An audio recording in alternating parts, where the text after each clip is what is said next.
to the graphic nature of this program, listener discretion is advised. Hey man, this is Kevin Smith, guy who makes all those unlistenable podcasts over at smodcast.com, and you're listening to the Two Strangers, One Podcast. This is podcasting. He is a comic book nerd. In brightest day and darkest night. We can learn a lot from comics. She is a reality TV junkie. No idea. Snooki had her baby. A dollar makes me holler. Chris likes sci-fi. They do a brain transplant into this whole new body, but it's you.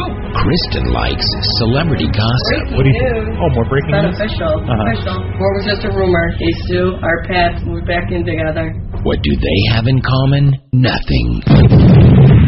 You're listening to Two Strangers, One Podcast. Now, here's Chris and Kristen.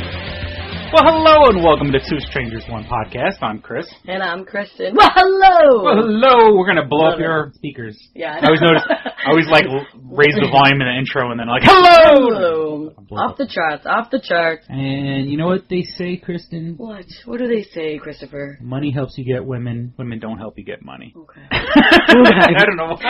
Okay. Sounds about right. I get a shirt made that says that. I don't know why. Just I don't know why. Behind the scenes, closed door stuff. It's like, this show, this is my job. Yeah. So stop saying I'm not trying to help you get money.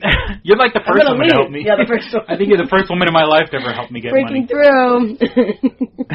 Oh, lordy. What is new today, Christopher? I don't know. My notes have... You've run out? My notes. Before, on the previous episode, we were talking about beer and Heineken's, in the James Bond and all that. I forgot to mention, I should have on that podcast, I will now. I think it's in Colorado, that's where it's got to be. Do you know what a Rocky Mountain oyster is? Rocky Mountain oysters are bull's balls, yes, right? Exactly. Okay. And that's their delicacy there, and that's like what people Yeah, they eat, call it a delicacy, but... Yeah, I mean, that's one of those things you could You have to have one when you're there, yeah, that's one of the things you can keep. I guess they've just made a beer where it's called the Rocky Mountain Oyster Stout. They roast the bull's balls. Bull's balls, try saying that 10 times. Bull's balls. And it's in the beer now. Bull's balls. Rocky Mountain Oyster Stout. So you can have beer and your balls too. Look, there are a bunch of guys out there who are like beer snobs. Yeah, I'm sorry, that's disgusting, and I'm not on board with it. Sorry, Colorado. Like the guy's like, well, the difference between a stout and a pilsner. Right, everybody knows, and a lager and and a lager and just look, asshole. I just want to fucking get okay, drunk. and I can just have a large quantity of and have a good time. Well, you see, the some people microbreweries people that I know, some are into like dark beer and things like that. I'm like, I'll try it, but I stick to like my one thing that I know is watered down and I can handle. It has a full yeasty taste and the hops. Oh my goodness, the hops are just fantastic. And I don't give a shit if there's balls in it. I'm not drinking that. Yeah, that is not. I hope it's like how much whatever they put in each can or bottle, whatever. I mean, are there little chunks? I'm not dealing with I don't even like pulp in my orange juice. Yeah, I want chunks going down. Like in the past couple of years, there's always these new microbreweries, and it's always like, oh, this beer has chocolate in it. This beer has, honey wheat. And then they got honey wheat. This one cherry I've heard of. Yeah, this one has And they got Bud Light Lime, things like that. I don't know how I feel about frying. I get honey and wheat. I get cherry and chocolate. Colorado. Bull's balls? They're combining two things. Have you run out of fucking... I mean... What about bacon-flavored beer? I can get on board with that. That's something I can get on board with. I don't get... Especially during females that time of month, a chocolate beer. Chocolate beer? Sounds awesome. You got best of both worlds. Yeah. You're drunk and you're getting, your chocolate fix. Yeah. But there's never a time where I am craving the balls of Bull's balls. I don't... First of all, they have a picture of them. They're huge. Yeah. And it's disgusting. Like veiny and shit. I'm not on board with that. Yeah, I don't... Balls aren't attractive to begin with, and now we got to fry them up and put them in... I mean, every town has, its thing. Their thing, yeah. We live by Buffalo, home of Buffalo Wings. Right. Rochester has the garbage plate. Yeah. You go to New York City for, pizza. Mm-hmm. Colorado's known for their Rocky Mountain oysters. Rocky Mountain And if you don't know what that is, then suddenly you got a plate full of balls, and you're like, oh, that's what an oyster is. And I know they have those places where, if you eat a certain amount, right, it's free or something like that. Win you have to break a shirt. Get your picture taken. But they showed a picture of, like, the balls, and those are some serious gonads working there. I'm not on board with a ball. And I feel like it's one of those fear factor things. Like, yeah, I haven't been paid to be eating this if that's ever going to happen. If you refer to, because, like, some people with their oysters, they don't chew. Right. Like, you swallow. Yeah, it's like maybe that's how you're supposed to eat the Rocky Mountain oysters. No way, those things just are swallow. huge. Whoa, It would be a lump in your throat. Choke. How'd he die? Choked on balls. Choked on an oyster. What kind of oyster? It was Rocky Mountain. What a fucked up way to go. Oh, that would be. I know when I go, it's gonna be something stupid like that. Like, there's no way I'm gonna have a natural causes death. It's gonna be like was run over by a bull and then had the balls dragged across the face. Sound right. But yeah, it's gonna be. Well, I mean, good luck to you. Wouldn't it have been great if it was instead of Heineken in the James Bond movie, it was the new Rocky Mountain Oyster Stout? Shaking nuts. He's like chewing on it, like he's chugging it, and then like at the end he's gotta like chew down the little fry balls that are in there. Ugh. He's at a casino and it's anything that has lump that you're drinking, like pulp. I hate that. Oh yeah, orange juice with pulp. I don't know who are these people. I hate that feeling of that chunkiness going down my throat. Now, it reminds me of vomit. I'm sorry, and I do not want to be on board with that. If you go to now, and this is the time of year people go apple picking, pumpkin picking. Mm-hmm. If you go to a farm and you get the apple cider, and there's chunks in that. I've never had an apple cider with chunks. Oh, I'm sure it exists. But it's supposed to be like that's it's.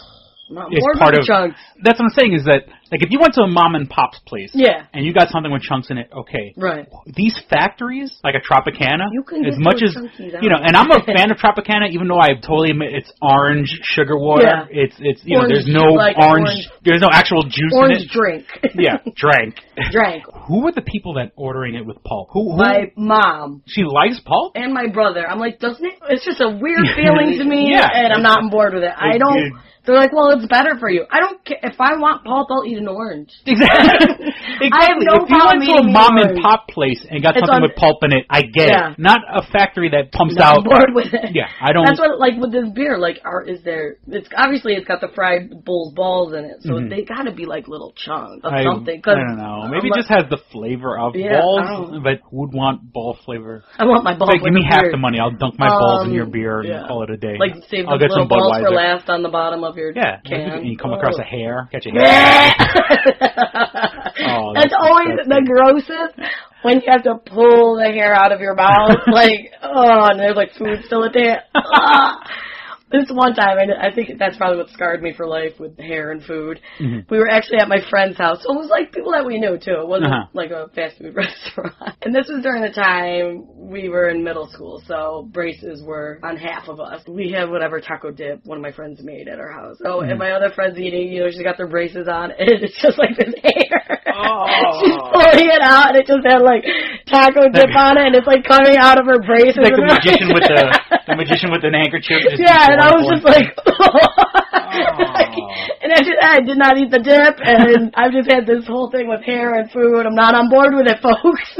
Have you ever had a hair? Have you ever been in a restaurant and pulled a hair out of your food? No, thank God. I'd probably just vomit right there. I mean, I'm sure I've eaten it without knowing. Oh, yeah, there's always those horrible statistics. Yeah, but I've... You eat 11 flies over the course of a year or something like that. Stuff like that. But I've seen people who've had the hair in the food, and it's like, I've had the hair in the food. Yeah, and it is, it's unacceptable, folks. Yeah, and I hate to say it, it was at a international, IHOP, it's a house of pancakes, and I love IHOP, so I'm not trying to talk shit about them. Have you been back there since you've had? Well, no, this was one in Jersey. Not, I still go. I don't. It doesn't hinder it. Like I said, and I'm not talking shit against IHOP. No, I like IHOP. Heard whether or not. I think it was on the radio, so whether or not they were just saying it, but supposedly there was a study done, quote unquote, that toilet water was found to be cleaner than the ice cubes that you find in fast food restaurants. Well, because those cups are used and they don't clean them, they heat blast. Like they have hot water blast. Okay. No one's scrubbing those cups. Or at least not maybe in a mom and pop place, but in but maybe just like the ice in the bin. But I think it's coming the ice. Well, then again, I mean, who cleans an ice tray? I mean, just think, when was the last time you cleaned an ice tray in your own home? I know. You know what I'm saying? Once that ice gets that funky taste, that's when you're like, Yeah. Well, the funky test usually comes from something in the freezer, not from the ice tray. But isn't it funny? Like, there's certain things. I mean, unless you're like OCD, no one cleans their ice trays. Yeah. No one, and that's something we just keep reusing. I might as well just drink toilet water. And I say, that's what I'm doing now. Because you actually because toilets actually get cleaned every day. Right. The ice tray doesn't. So who knows what kind of breeding ground of we had to actually in one of like our microbiology class where it's all bacteria and you discuss it all and you're grossed out by everything. We had to do one experiment. You had to swab a bunch of people had to swab different things and let it grow and see which one. You put on the culture. Yeah. See what one grows the biggest thing. And the thing like people do like the community bathroom like the handle. Yeah. Toilet seat. Things gross, you would think. The thing that came back as the most bacteria grown was somebody's cell phone. I was about to say, and I like put it against my face. Not into that. And people drop their cell phones. Right. No one ever really, you never hit your cell phone with anything like antibacterial. Right, you're never taking the time, let me clean this. Yeah. I gotta clean my phone today. And more particularly with women, makeup gets on it, oil, and all that does is catching more germs. Money too was another big one. Oh yeah, money everybody and their mother touch money. Anyone who's been to a strip club. Yeah, you see where it goes. Yeah, that money goes into the genies. You gotta hold on to that. Yeah, and it just sits there. And then little kids use it to go get ice cream. That dollar that comes back to a little kid who's got to go get ice cream. Yeah, when I was a kid, there was a thing called roos, kangaroos. Like the sneakers were called roos. Okay. And they had a little pocket on the side for your money. Oh, really? Kind of like imagine the blade of your foot. There was a little teeny tiny pocket, so you could take like $1 and fold it up like a couple times, put it in there, and you would put, or you could put change in there. Yeah. And cool. When I was a kid, growing up, they would open up the fire hydrant. The kids are running the fire hydrant, or even if you put the money in your sock or your money in your sneaker itself. I mean, I actually had the roos, so I put it in that pocket, but it's there by your foot. When your foot gets soaked, that, and there's just kids putting money in their sock, because usually sometimes you have shorts that don't have pockets in it, or you're worried about losing it. Or something, like you don't have pockets. Yeah. Like, just in general. People keep money in their socks just for safe, in case they get mugged or something like that. They're all sweaty and funky. And so that ice cream guy must have. I mean, and this was in the 80s. They went through so many hand sanitizer and stuff like that. Here's a guy handling our food. A lot of, and he's not wearing gloves. You go. Yeah. Oh yeah. You ever go to like a fast food place and the person's wearing gloves, but then they go to the cash register? Oh yeah. And it's like you're defeating the purpose of wearing gloves. I mean, maybe it's protecting you. Yeah. You're not protecting me as the customer. They must have got like sick a lot or had like a big good immune system. Those ice cream guys. Yeah. Or they had good benefits where they could go to the doctor all the time. Those guys, because all the kids keep money in their shoe. Oh yeah. And then, like I said, in the summertime, like nobody's we're running through the fire hydrant. We're soaked head to toe. So you got wet feet, fungus, kids who don't wash themselves. Yeah. Dirt. Pulling the $1 out of their foot. And at least $1 was easy because usually, I mean, I'm so old that it wasn't. You can get like the cone was like 85 cents. Right. Those are it wasn't even $1 yet, and you'd get the change and keep the change in your pocket, and then I would keep the change. Like I'd probably put the $1 in my sock because you don't put change in your sock because your feet would step on it and everything like awkward. That. Then I would put the change and I'd keep the change until after a week. Oh yeah, you got all your change. Buy another cone. But, very strategic. Oh yeah. I don't know what I was gonna say actually. I had something and I lost it. The ice cream man. The ice cream man. Oh yes. You hear that bell, you go running. And now I had that's what I was gonna say with the whole glove and touching food thing. At our college there was a guy, all the people that worked there in the cafeteria food service. Yeah, it was usually ex-cons sort of thing, And one guy, they were the nicest people. Never would I know unless something was said. I mean, they looked the part, but he always, every day, he would wear a glove on one hand, and the other hand would be the hand that he would touch the food. It defeated the purpose. What was the point of you wearing that glove? But then you're sitting there touching the food with the other one. It made no sense. And every day he did that, and it was like, what? And then is that your lucky glove? Like Michael Jackson? Yeah. Like he would always have the one glove, but use the other hand and touch everything. I mean, I kind of, because you know what it is you wear the glove, but you really can't do everything that you want to do with the glove on. It's awkward feeling. Yeah, because you can't. You're not used to it. You can't feel things. But it's disgusting. I can understand why he did it. It's still nasty. But it wasn't like he had two gloves on and then took the other one off and. Because he'd be taking the glove off all day. He always just had the one on, and he wasn't even like really using it. And maybe that glove is just so maybe his boss would come around. But just all right, I'm wearing the glove. Shut up. I got a glove on. Hello. Yeah, I got one on. I was about to get the other one. Some shit like that. Every day, and it was just like, you're defeating, like you just watch me, you're like, you don't get it, do you? Yeah. You're defeating the purpose. and I guess you would definitely know as an ENT, like, gloves aren't made to be worn for long periods of time. You're supposed to wear it for a little while and take constantly changing them, because especially if you touch a patient, then you got to go touch equipment. You don't want those same gloves on. Yeah. You don't want to be passing it. But yeah, you're constantly changing them because, it just gets sweaty in there real quick. Yeah, it gets disgusting. And it's awkward. Like, you're constantly just changing them. And I wonder if you have, like, a cheap boss, like, look, make those gloves last. Oh, no. They're like, you know what, gloves, they're cheap, take whatever. And I was like, I have so many in my car now just because I had so many in my pocket that I didn't use. I'm like, oh, forgot to put those back. But yeah, you're constantly changing them because your hands just get sweaty in them as it is. And then instead of taking it on and off, the guy probably just said, fuck it. I'm just going to leave one on so they don't get harassed. Yeah. And then I'll just watch it. I'm like, fuck them. Thanks for making my burger after you touched my bun. Thanks. Yeah. Thank you, sir. Oh, yeah. I don't get it. Hair in the food?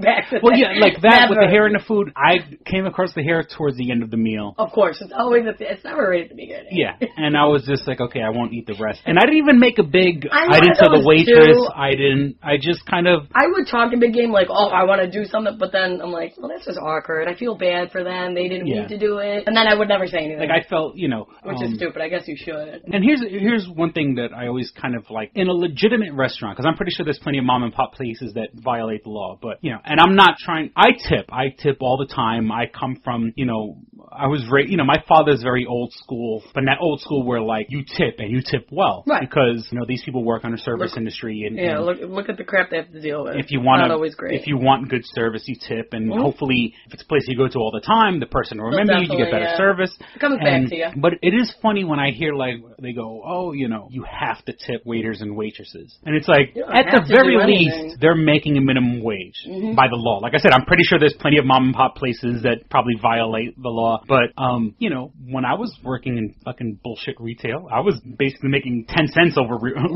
minimum wage. No one was tipping me. Yeah. It's the same sort of business. And, I was in a service industry. I serviced customers. And deal with the bullshit. And trust me, I'm not trying to... Chris wants everybody to be tipped. Yeah, but it's just weird that, like, they always, make sure you tip the waiter and waitress, which I do, but more out of principle. They're no different than anybody else who works for minimum wage, and there's plenty of jobs that are minimum wage that you don't get tipped. I always just found that kind of, make sure you tip your waiters. Right, and then I went to Ireland when I was in college.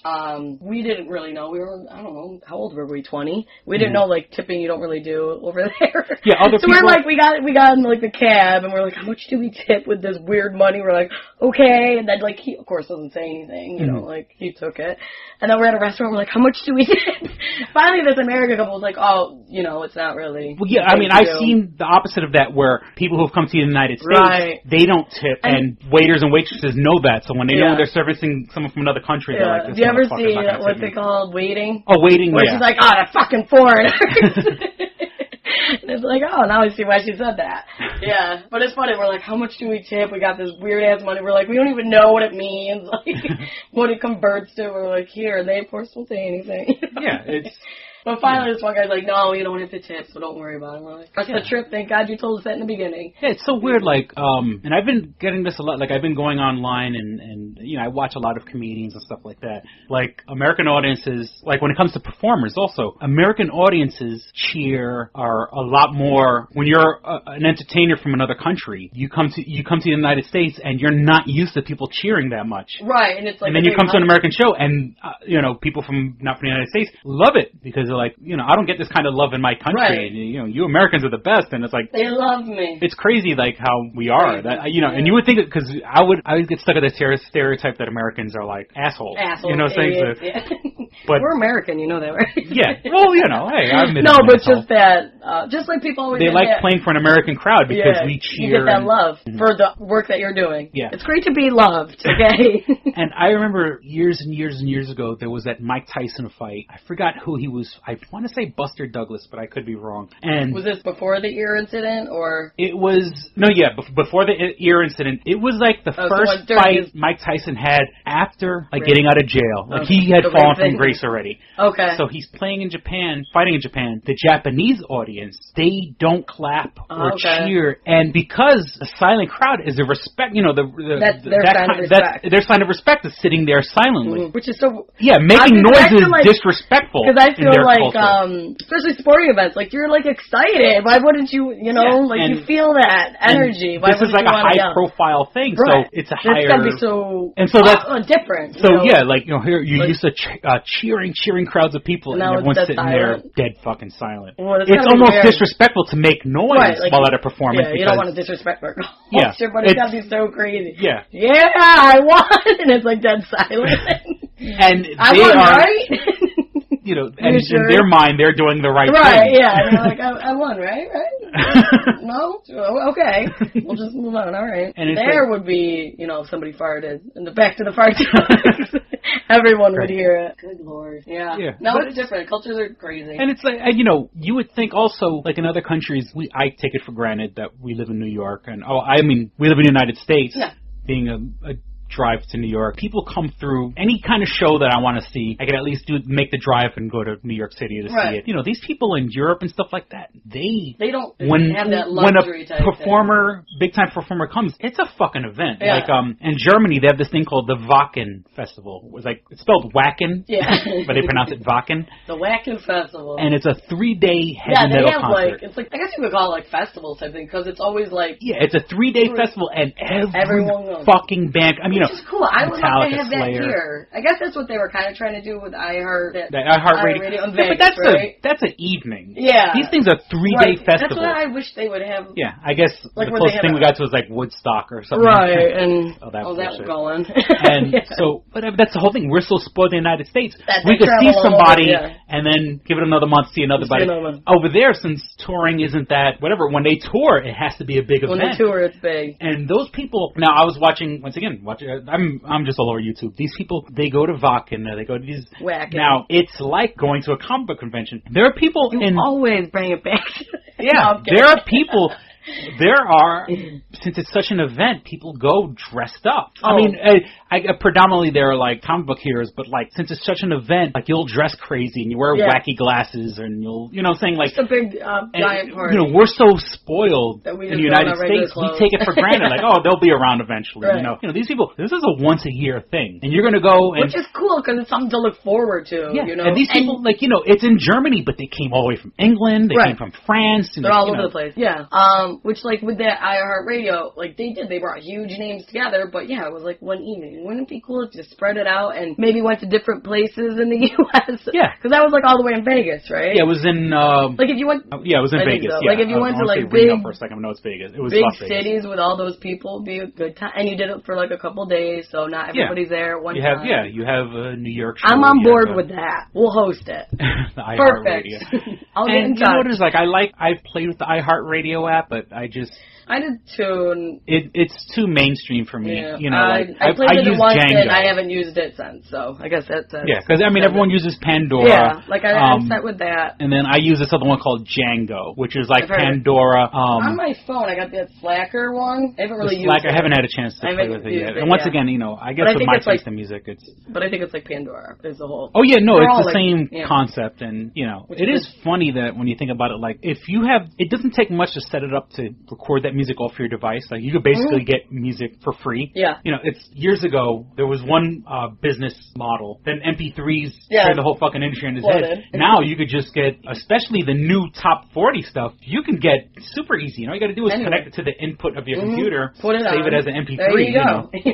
So technology. We've totally changed that industry, but I think for the better, because all these people, you know, all these music makers were getting. Not to say they shouldn't get rich, but you know, like they were fucking the artists. Yeah. To get rich, you know, it should be a little more democratized. It should be. Preach I don't know. Chris. Preach it. Well, no, I'm just saying. No, you know, it should be. You hear so many horror stories of artists getting fucked over that I'm kind of glad the people that were doing the fucking over got fucked. Yeah. You know, I mean, I know there are people with talent and good producers who are getting fucked also, and the talent in general is fucked over. But I think, you know, you need to make it a little more democratized. You know, it should be a little more. People get selfish. But then again, you know, on the flip side, you got so many of these new bands that, you know, they don't get the recognition they deserve. The exposure and they're good bands. And one thing like I've noticed about Django is they'll have like, you know, after you listen to a bunch of songs, they're like, now you got to listen now we're going to play you something. An artist. But I think how they do it is if you like it, I think that artist actually pays, but like they're getting exposure. Yeah. It's like a win-win situation for everybody. Yeah. We need more talent. These top 40, like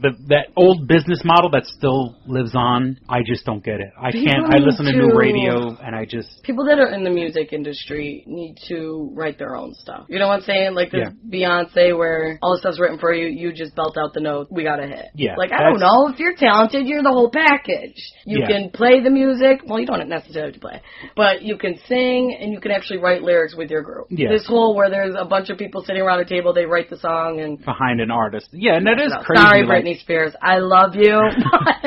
If you want to really be called an artist, let's put it that way. If you want to call yourself an artist... and not just a performer. Yeah. Brittany, you're a performer, and I love you for it. If you want to be an artist, you write your own stuff with your group. And amen to that. Yeah, musician. That's it. You're a real musician. Like when you see bands who try to get their first hit that's like a cover of somebody else, that bothers me. Like, if you were good enough, you would... Yeah, it's cool to do covers, your own version. Let's get your first hit. If that's your first single, then there's a fucking that's your problem. First single. That's... Yeah, and then you got it. Shouldn't be it. And like these hip-hop guys... They take everything.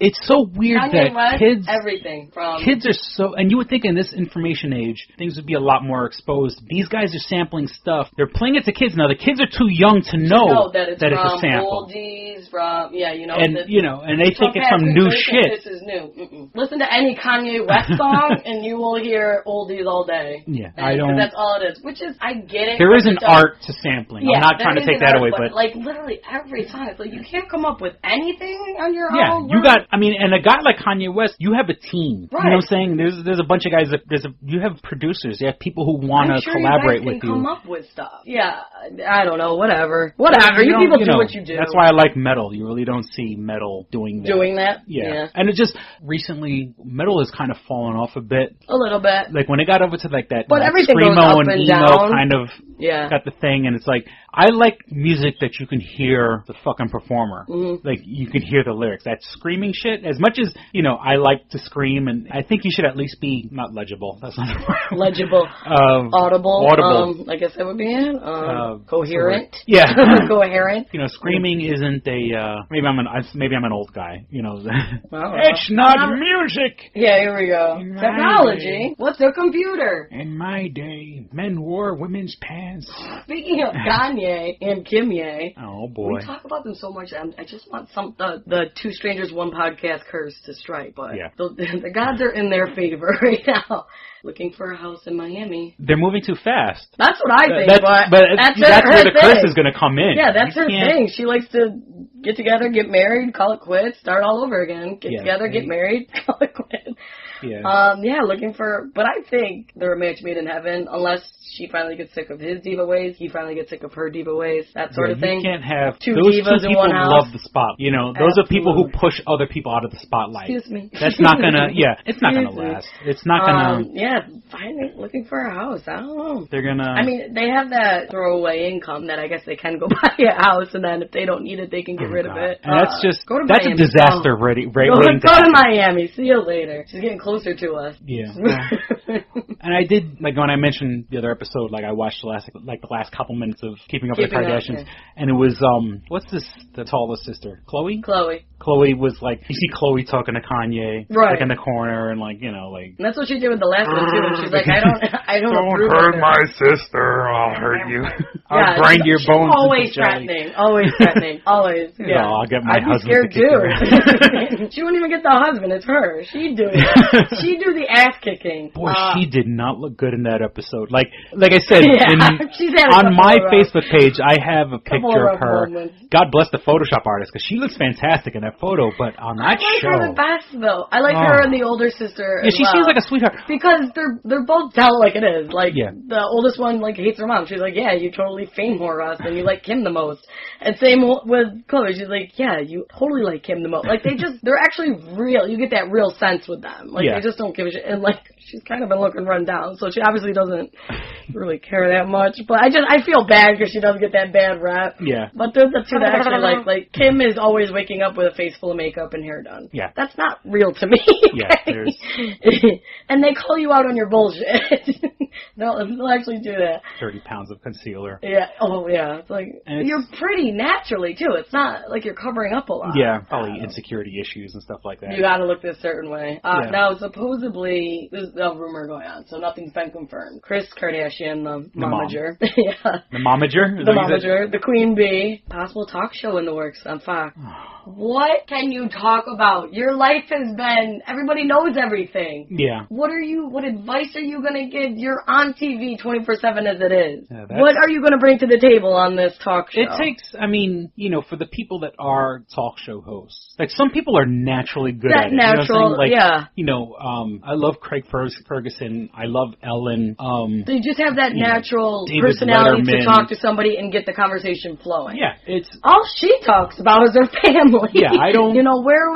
I think she's very secluded and self-absorbed to be able to do a talk show where you're relating to somebody else, sort of thing. Yeah, you have to not talk about yourself. Yeah, like you're always going to bring it back to you. 40-something minutes. You already have your show that's aired 24/7. What can you bring to a table where you're bringing on guests and you have to actually talk about their career? Yeah, that's a throwaway show. That's a fucking disposable show right there. Bring it back to when Kim did that shoot, while they're how many episodes of Keeping Up with the Kardashians have there possibly been? I'll look it up. I feel like I've been following those little ones since they were born. It's we're past 50 episodes. I think we've proven that we can talk for hours. Right, yeah. Where the hell is the Two Strangers, One podcast show? Two Strangers, One show. Two Strangers, One television show. One camera.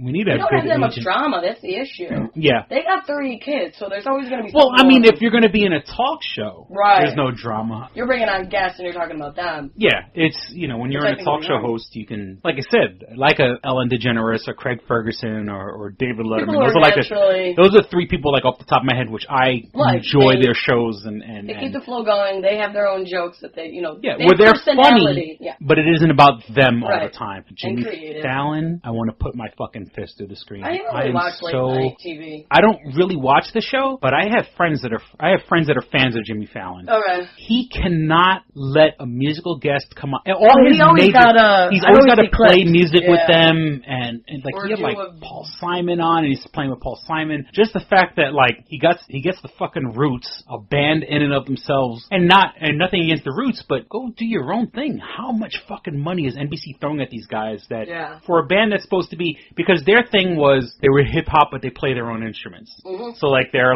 naturally talented. How much of a sellout do you have to be to get a fucking regular gig on NBC? And I don't want to insult them. I was never a fan of their music. That is the quintessential selling out, being a house band, and you're playing for this white boy.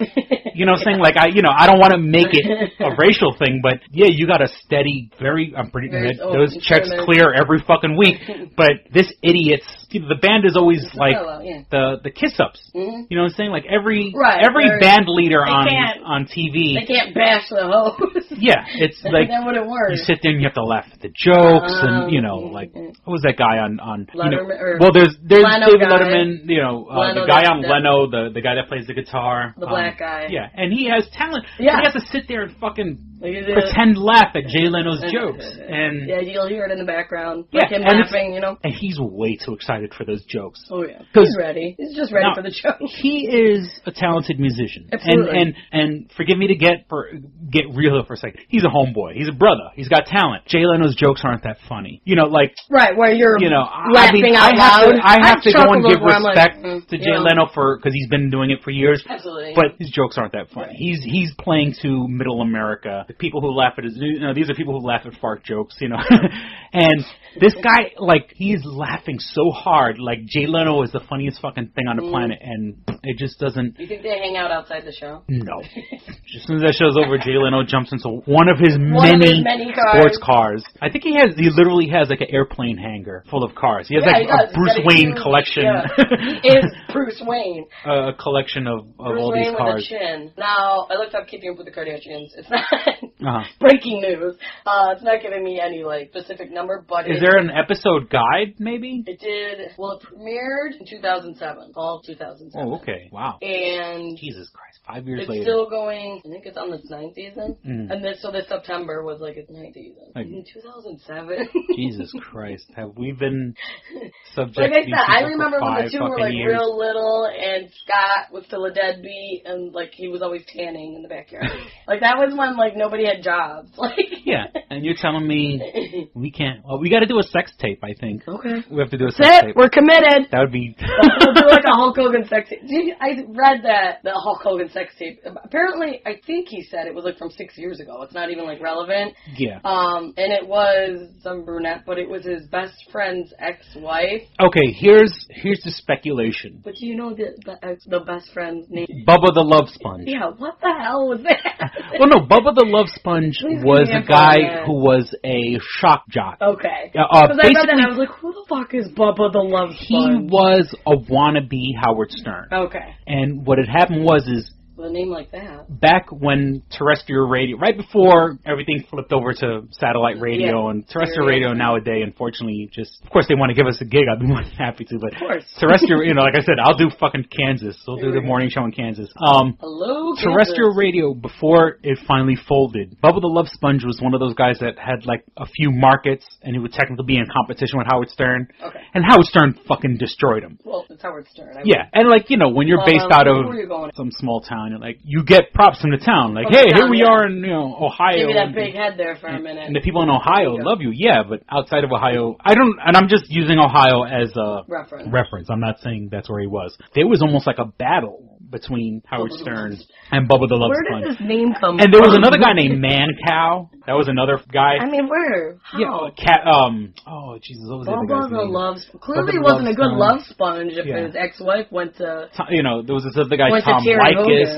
All these guys, there were a whole bunch of local guys that got paid a lot less than Howard Stern. They were trying to do shock jock radio shows. Okay. They were the town that he was in. Let's just say he was in Ohio. He did well in Ohio. That's all. Howard Stern was like dominating the country. Howard Stern's all over the place. Bubba the Love Sponge was one of those guys. The name seriously. That was his name, Bubba the Love Sponge. So ridiculous. And to his fans, he's released for his fans like CDs and stuff like that. He was a big deal to the local audience. Yeah. The funny thing is, shot it. Now that Howard Stern has gone to satellite radio, Howard Stern, they've given him 2 channels. Yeah. He has to fill hours of programming. Mm-hmm. So all these guys who used to talk shit about Howard Stern, it's kind of like Justice or whatever. All those people now have shows on Howard Stern's channel. So here's a guy who defeated you in the ratings. Now he's giving you a job. Giving you a gig, yeah. So it's kind of put your tail between your legs and take the paycheck and go. Sorry. Even though as much as I would call Howard Stern a sellout, I grew up loving him. Yeah. He's always gonna have a special place in my heart. And it is kind of awesome that you're giving your quote unquote enemies a job. Mm-hmm. Like, okay, yeah, I've destroyed you, but here you go. Here's a handout. Because those guys, serious? I mean, those guys literally, they're not breaking $50,000 a year. Because satellite doesn't make that much money. Not to mention that Howard Stern has like the big $500 million contract or whatever the case. All that money's going to him. So Bubba the Love Sponge is one of those guys. Bubba the Love Sponge. He had crossed over into my world because he had gotten into the wrestling promotions. Okay. He was part of the TNA wrestling promotion back when Hulk Hogan was part of it. So they were friends. Now, but here's the edge of it was there are people saying that there's a voice in the beginning of the tape saying, "Okay, you guys have fun," and they think it's they think this is allegedly. We don't know. Allegedly that it's Bubba the Love Sponge saying, "Okay, you guys have fun," meaning that he's a swinger and he's let his wife. Obviously, let his wife. It wasn't Hulk Hogan. They're saying supposedly, allegedly, that Bubba's the one that leaked it. Oh, and now Hulk's trying to get to the bottom of it. Who leaked it? Yeah, and getting the feds involved. So he thinks Bubba leaked it. Which, if he's in the beginning, and they're saying. And once again, like I mentioned in the other episode, what kind of camera is focused on the bed? It's up in the ceiling. Right. It's Bubba the Love Sponge camera. And that creep. That creep was probably watching it on some monitor. And he's one of those like shock jocks. So maybe he's into freaky deaky shit and wife swapping and with a name like that and swinging and stuff like that. So does he still? Is that his job now, Bubba the Love Sponge? I believe he still has a radio show, and I could be wrong, but I believe he's done and he's trying to make some money. I think think he's on how. Well, it would be a great way to make money. Right, like maybe he's looking for a little publicity. That's what we need, Chris. Like I said, these guys who were at one point top of their game, they're not breaking $50,000 a year. Do you know what his real name is? What's his real name? Has nothing to do with Bubba, Love Sponge, nothing. Todd Allen Clem. Todd Allen Clem. Oh. Well, like here on Rochester, our guy is Rover. Rover's Morning Glory. I'm not gonna lie, I listen to Rover's Morning Glory, but it's I hang out with Bubba. He's part of that. Photo.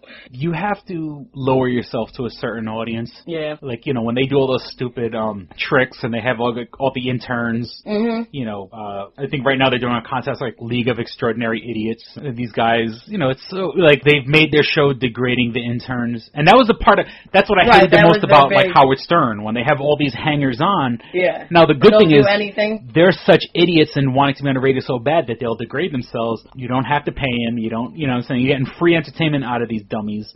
I hated those parts of Howard Stern. Right. My favorite part of Howard Stern at the end was when Robin did the news and they would go and riff on the news because and they talk for like Howard Stern wouldn't be the doofy let's get so and so to do this. For you to win this contest you have to lick this other guy's asshole or something like that. That was boring, but I guess there are people who find that funny, which I'd like to think is like what our show is. It's like it's the part of the show Howard Stern where that I love the most, is licking where you're riffing on the news and stuff like that, because that's when it got licking anyone the asshole. Yeah, because as much as Howard Stern catered to the idiots, he's a fucking genius. Right. You know what I'm saying? He had best of both worlds. Yeah, I'd like to think that's what our show is. It's kind of Howard Stern. I would, Howard, that's where I'm basing. I'm a fan of his, and I'll always be a fan. And as much as I call him a sellout and all sorts of shit, and I don't. Watch your mouth. He's going to be giving us a paycheck soon. No, yeah, right. Hey, you want to put us on the show? I'd be more than happy to be on Howard 101 on the Sirius XM radio. Howie.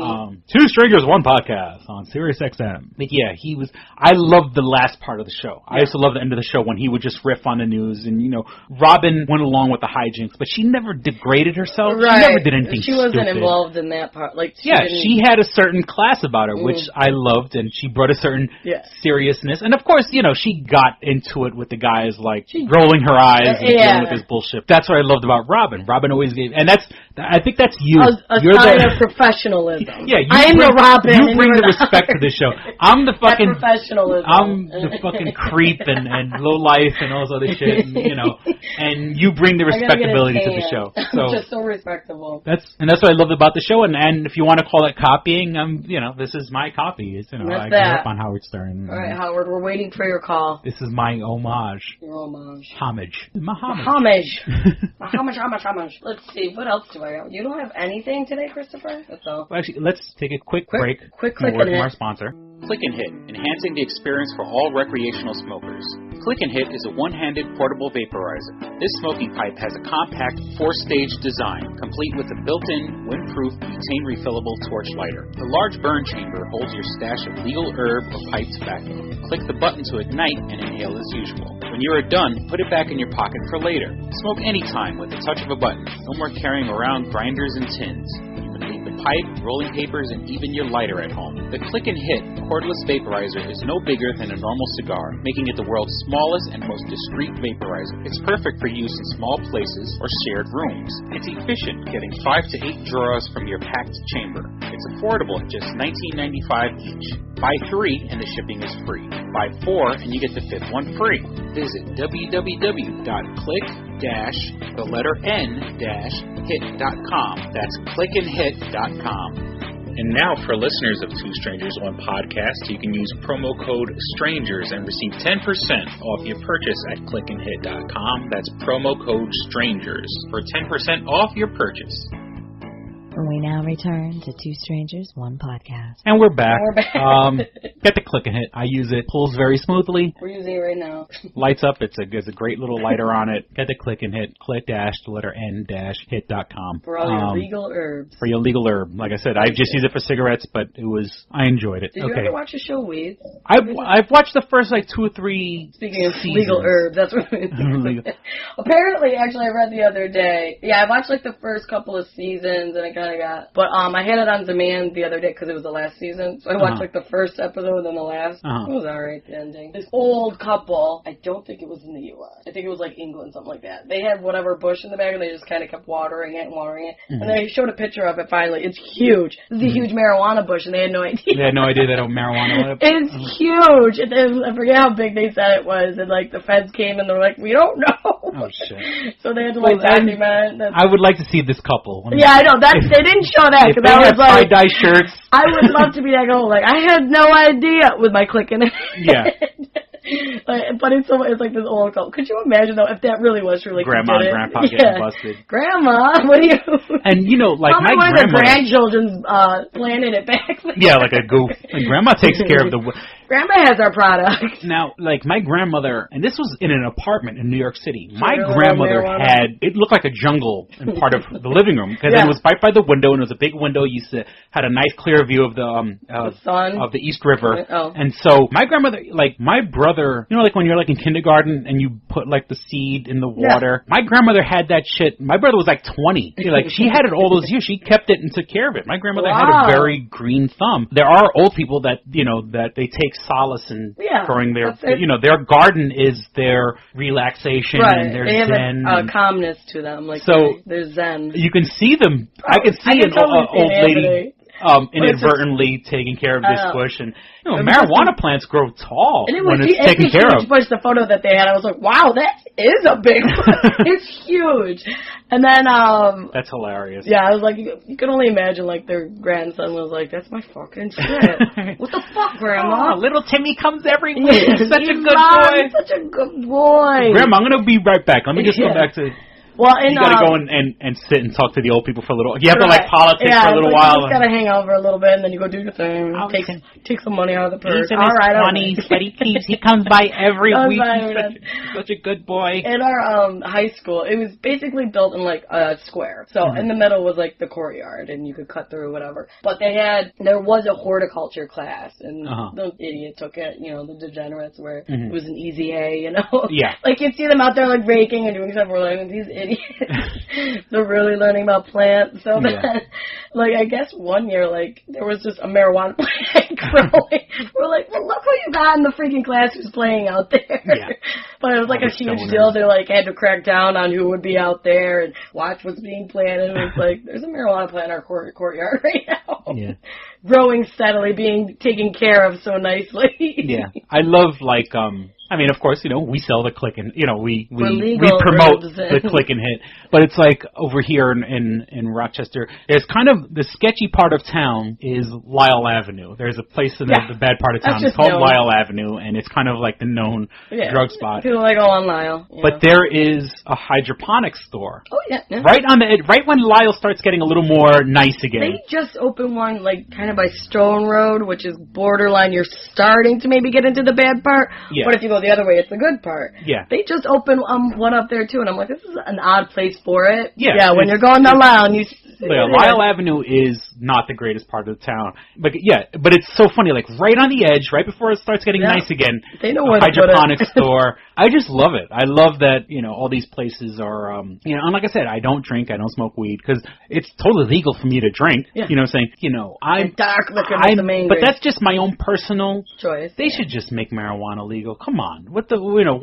Don't be wrong. It's borderline is. I mean, you know what I'm saying? Like, when you got states that are making it legal or making it decriminalized, and you can smoke it. When doctors are prescribing if you had pounds and pounds of it, and making a profit of it, that's one thing. Yeah. Anything in excess is fucking anything. But if you just have a little bit on you from just enough for your clicking it.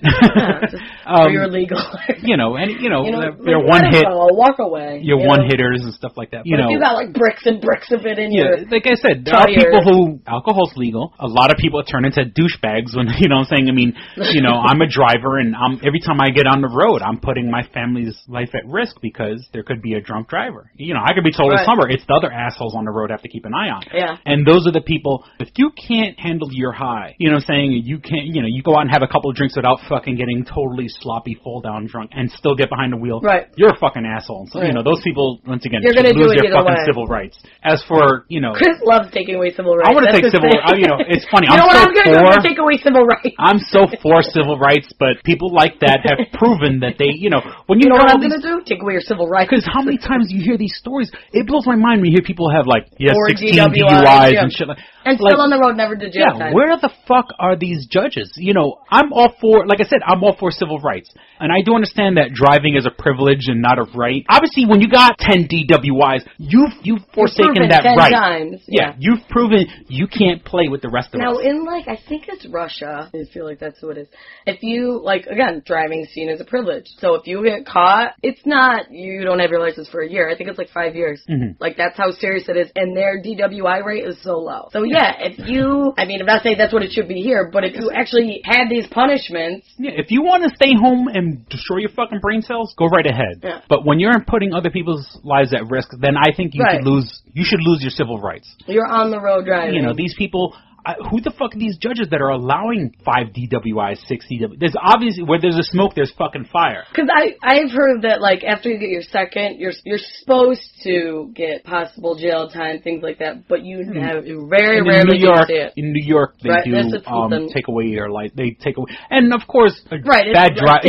People are still gonna drive when their license is suspended. It's the same thing. Absolutely, and then they get caught, but there's never any huge punishments. You're on probation. Where you got to go see somebody every now and then. But you got caught driving without your license. Amanda Bynes.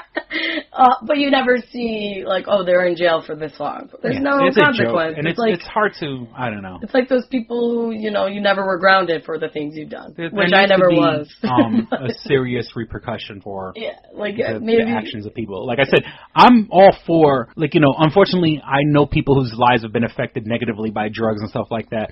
Those are the people who need to be fucking monitored. You should be allowed to. You want to go fucking blow your brains out in the privacy of your own home, or in some sort of controlled environment where. And I don't think bars should provide taxi service, but if there was some sort of weird kind of compromise that could be made, like I said, I'm all for. I'm libertarian enough for if you want to kill yourself, go ahead and kill yourself. But when you're putting other people's lives at risk, and people need to grow up. You're going out. Be responsible. Have a plan. Yeah. Bring taxi money if that's how you got to get home. Get another ride.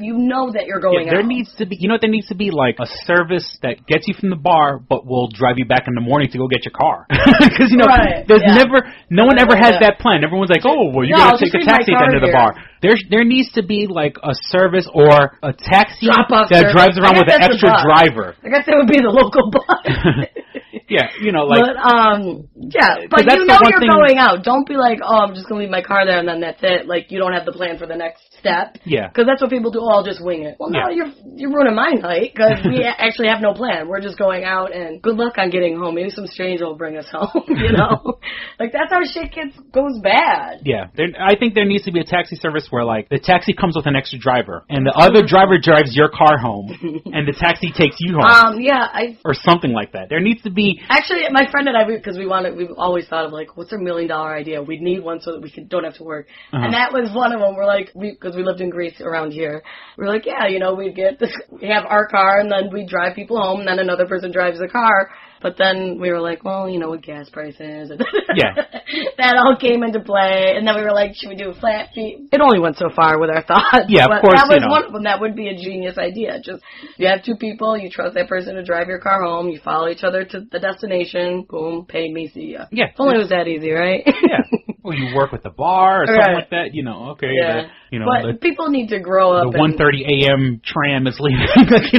It's leaving. You get the bus. You get one of those, you always see the church buses where those vans those that short fit buses, 16. You know what I'm saying? Yeah. The van that fits 16 people in it. That's what you do with school buses when they're out of service. In the morning. In the morning before. There's going to be drunk people passing out with the kindergarten. From midnight to 4 o'clock and up here in Rochester, bars close at 2. So from midnight to 3 o'clock in the morning, you take the city buses, school buses, and you bring home drunks. Those buses are always, you got an hour to clean the vomit up.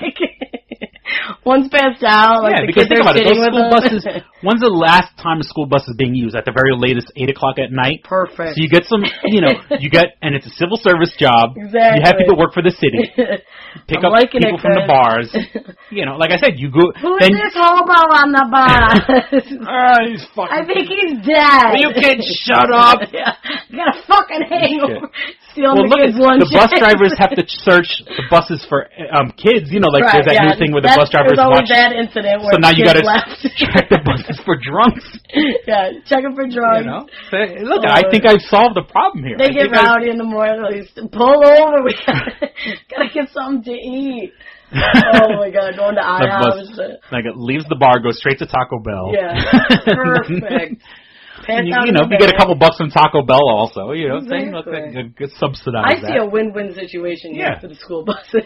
You know what I'm saying? Or you get those people are getting up early anyway. People have like hot dog carts and the little burrito carts and like people, you get some entrepreneur. Look, we need drunk food. You'll be our caterer for the bus. You're the bus caterer. And those people are getting up early anyway because they got to get up early to. They got to start the bus to get their cart. I think we got an idea here. We'll be saving lives and making money. That's what we do. That's what we do. You got to think outside the box. Our new motto here at Two Strangers, One Podcast: saving lives, keeping your belly full. There you go. Saving lives, making money. No. There it is. That's what we like to do. It's ridiculous. Why not? Just have a plan, drunk people. If you can go out all you want, just have some sort of plan. Yeah, exactly. If you can't handle your high, I'm against people who can't handle their high. Know your limits. We're all grown-ups, adults. Let's step up our game here, America.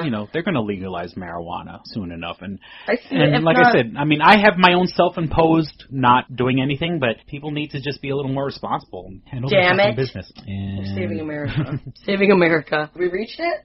We're past the hour mark. Oh. We're not too far past, but I don't know. I don't know. What is it, Chris? What's on your mind? I don't know. All right. Men cooks. Men chefs. I don't know. I have men can cook. What? I have men can cook in my notes. Where are you going for that? I don't know. You notice that my dad's a cook. More men are chefs than women. What's up with that? We suck. Women tend to do more cooking, but men are. I can do the easy stuff like pasta, cook some chicken. That's good. I don't know. For me. My father's the cook of the house. Oh, okay. My mother sucks. Oh, wow. She wasn't her mother. Is your father more traditionally Italian or? Just his parents growing up, his grandmother. Mm-hmm. My grandmother, his mother, she's a phenomenal cook, and he just learned from her sort of thing, I guess. Mm-hmm. And now he just has all her recipes. All my cooking comes from my mom. Yeah, my mom's side, my grandma over there, she sucks at cooking, and my mom was like, I'm not learning from you. Your food sucks. And so my mom just never really. Wow. And so now, growing up, I just eat my dad's food, not really learned anything. Oh, okay. It stopped there. But I would like to be a good cook. I don't know. Eventually, when I live on my own, and I would like. I don't know. To I mean, and I don't think I'm a great cook, but I think I'm a very decent cook, and I try to feed my family every night, and I don't know. That's good. You don't want to skip a night. Yeah, well, I'm just saying is, there is the easy, obvious shit, microwave stuff, and that's ordering pizza. I feel like I'm cheating my family when I use microwave stuff. I think, but then again, it's a pain in the ass. Got to get the dishes clean and everything like that, But it is traditional, when you see. I need a partner that's I'll cook, you clean the dishes. Yeah, that's a good deal. Now you do see that a lot though. It's a male-dominated field. Yeah, I don't know. I just at places and on Iron, even those cooking shows. Yeah, the Iron Chef. You see a lot of it's male-dominated. Women. Where did we go wrong? Maybe we're too busy at the household. Yeah, it's I don't know. I'll stand up for women on that. We're at the household. Because the only two people when I think of cooking shows, Paula Deen. Yeah, there you go. Good and soul food there. Giada De Laurentiis, who is big titty girl. Here we go. What was the one? She's got that weird voice. She passed away. I put some butter. Oh my goodness. What she was is her the first name? one. She was old school. Yeah. And we put the butter. And we put the butter. Da da da. Oh, they had the movie too, Meryl Streep. I think played her. The two. Oh Jesus. I gotta look it up now. Meryl Streep, I think played her. Yeah, in Meryl the movie, Streep right? was. Look up Meryl Streep. I was about to say Martha Stewart. No. But you know what I noticed? Well, now that I'm thinking about Giada De Laurentiis, Giada De Laurentiis has a big set of titties. Here we go. I like big titties. That's why you're watching. And she also has a big teeth. She looks like you could chop the fuck out of an apple. Out of her meat. This is, okay, big titty women. There's no such thing as, big titty women are supposed to be heavy, I guess would be the best. Right, it is, proportionally. Like, you look at Jessica Simpson. You know, when she was thin, she had these big old fucking titties. Julia Child. Yes, there you go. Just put this up on her. Okay. Put the thing in put it in the oven at 350 degrees. Hello, this is Julia Child. Today we're going to make a pot roast. There's always extra shit that nobody has in the house. Right. And we take the rosemary and the coriander. And what the? I don't have fucking what kind of kitchen coriander. You know, only professional chefs have, you know, we take, you know. Yeah, and then we take the foaming machine. Who the fuck has a foaming machine? Oh, well, let me get my foaming machine. Oh, yeah. Got that in the drawer. Just get some. My secret is adobo. I put adobo on everything. Even, you know, for our non-Hispanic friends. Get some fucking adobo. Put that shit on everything. That's my secret. I put adobo on everything. Put in rice, on chicken, on meat, on steak, on pork, on everything. Get some fucking adobo. I know 85% of the country probably doesn't know what the fuck adobo is. I don't know. Go into your Goya aisle. Get some adobo. Get some sazon. And trust me, if you're some bland ass fucking person making food and you want to spice it up for your partner, get some fucking adobo. Get some fucking sazon. Cooking tips from two strangers. Yeah. I put that shit in everything. Adobo.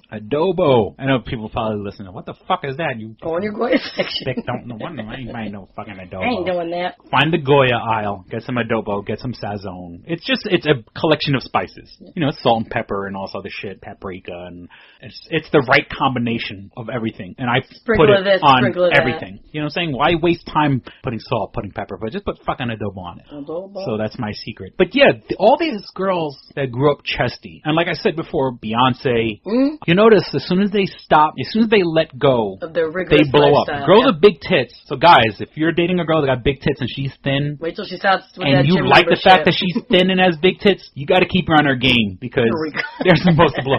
Because you never see proportionally it's supposed to. Yeah, when you see someone that's thin and has no tits, you very rarely see those people blow up. And they'll eat everything inside. You never see what's that real thin model everyone always brings up when they talk about thin models? I was gonna say that real anorexic chick from the 90s. Like, okay, Callista Flockhart. You're never gonna see Callista Flockhart. I haven't seen her in years, and I guarantee she looks the same. Blowing up to 400 pounds. There you go. She's, you know, she never had any tits. She has that petite body, flat chest. Yeah, so guys, I mean, I guess you also have to look at the mom. You know what I'm saying? Like, guys, you know, and I'm sounding like a total creep here, but guys, you gotta look at the mom. The lineage. Look at the mom, look at the sisters. Genealogy.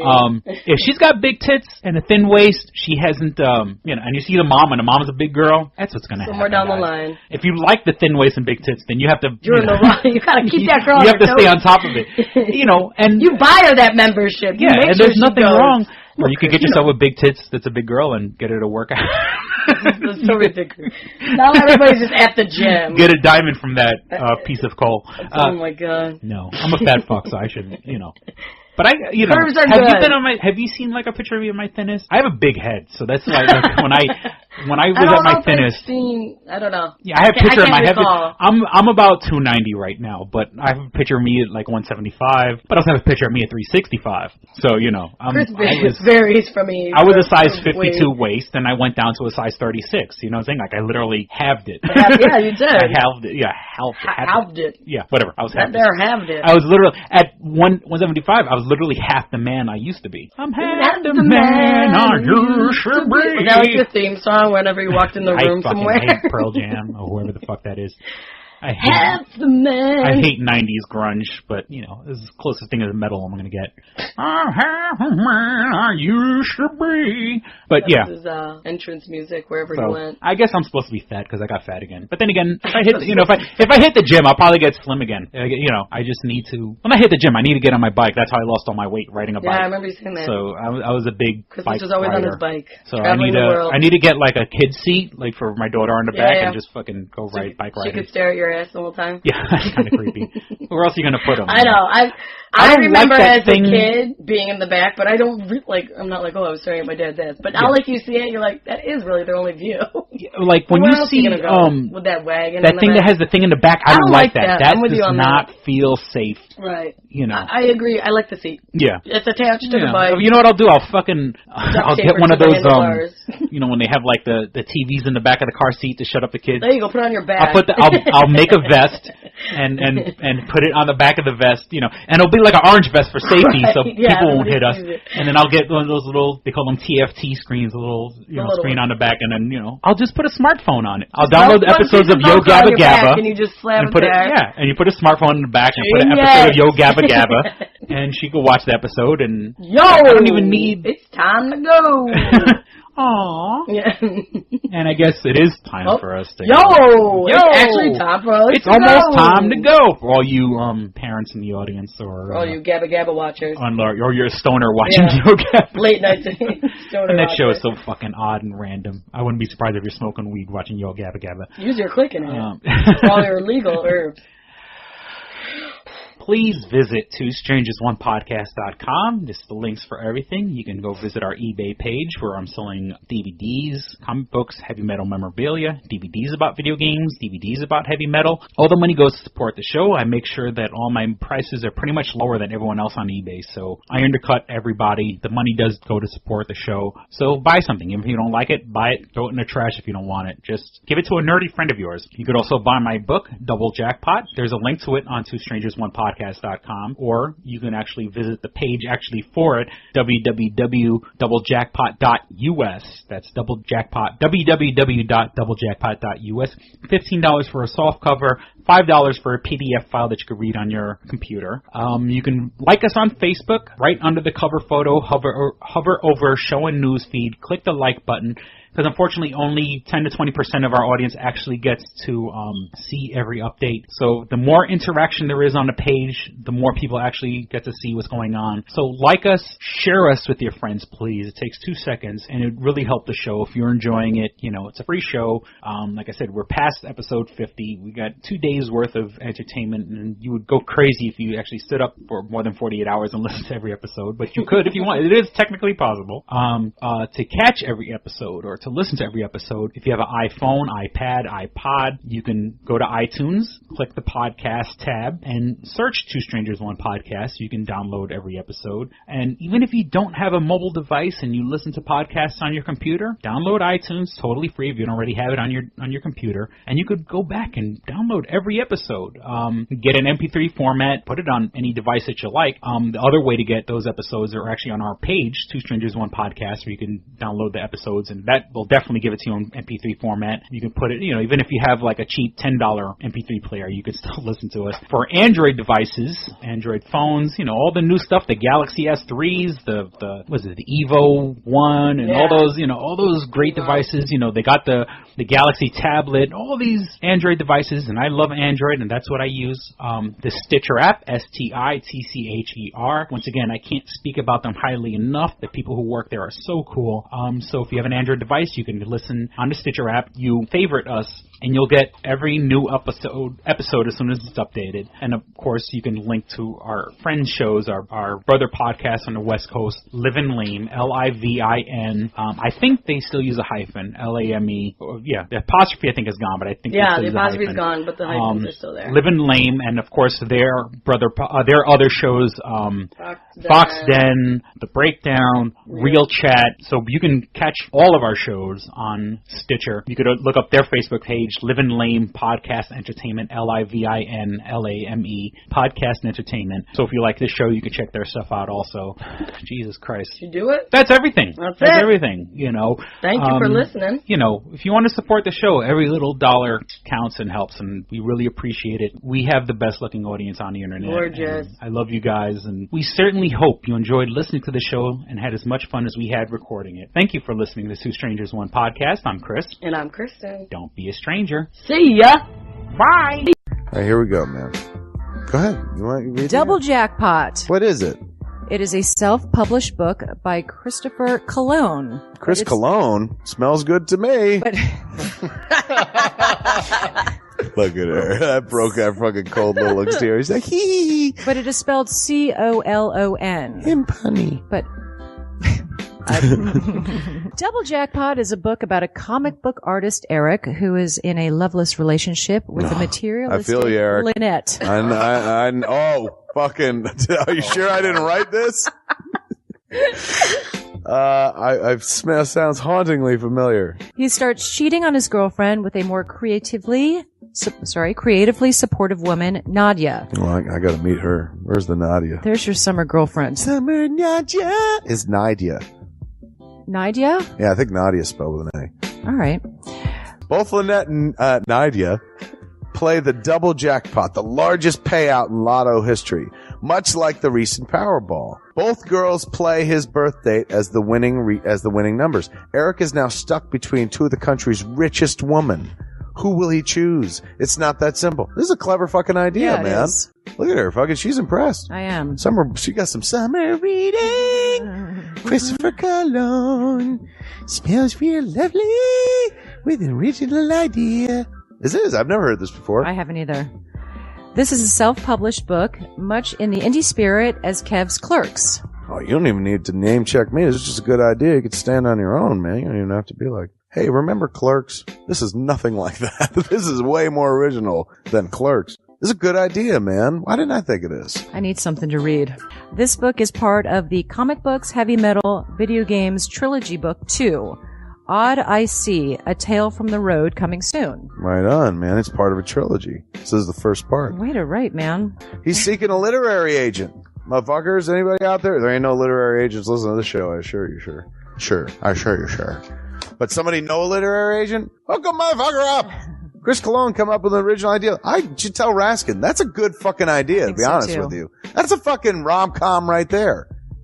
Megan, get Raskin on the phone. Isn't it possible to get Raskin on the phone? No? Yeah. I want to run it past him, man. I want to, and if it happens, I get a taste, Chris Cologne. I get a whiff, if you will. The book could also be ordered on www.lulu.com. That's lulu.com. I understand that. I just want to spell it out. Normally one says it that spells it. Still, lulu.com. What is that? Do you know what it is? I don't know. All right. The book could also be ordered on www.lulu.com. Search for Double Jackpot Christopher Cologne. A paperback version of the book is $15 and a PDF file is only $5. $5 is insanely inexpensive. 15's not even that bad for a paperback version. No. This is $1 million idea right here. Like a movie about a dude who fucking is stuck between two chicks, both of who play his birthday and win the lottery. Come on! I can see that trailer. Chris Cologne is on to something. Nobody else can smell it but me. I'll read it. Thank you. I'm going to make that smelly joke. I know. You're trying to get me to laugh again. It worked once. Double Jackpot is a self-published book by Chris Cologne, man. It's the first book in his Comic Books, Heavy Metal, Video Games trilogy. Book 2, Odd I See, A Tale from the Road, should be coming out soon. Get all the information at Chris Cologne, like a motherfucker. I will his totally book, read this. Double Jackpot. I'm serious. I'm going to recommend that to fucking Raskin. How is that not a movie? You know what I'm saying? This could be a sexy movie. You could do an R-rated version. There could be nudie in it, and you could show them fucking both chicks. Maybe a little penetration. Maybe a butthole shot. No butthole, no care. I would like to formally apologize to Christopher Cologne. No, sex sells. Chris Cologne will appreciate that. He's like, thanks for throwing a few buttholes in there, man. Don't forget to check out twostrangersonepodcast.net, your one-stop resource for everything show-related. You can find links to subscribe to us on iTunes or on Stitcher. You could also find links to buy my book, Double Jackpot, on twostrangersonepodcast.net. Fuck you, fuck you, fuck you. You're cool. And fuck you, I'm out.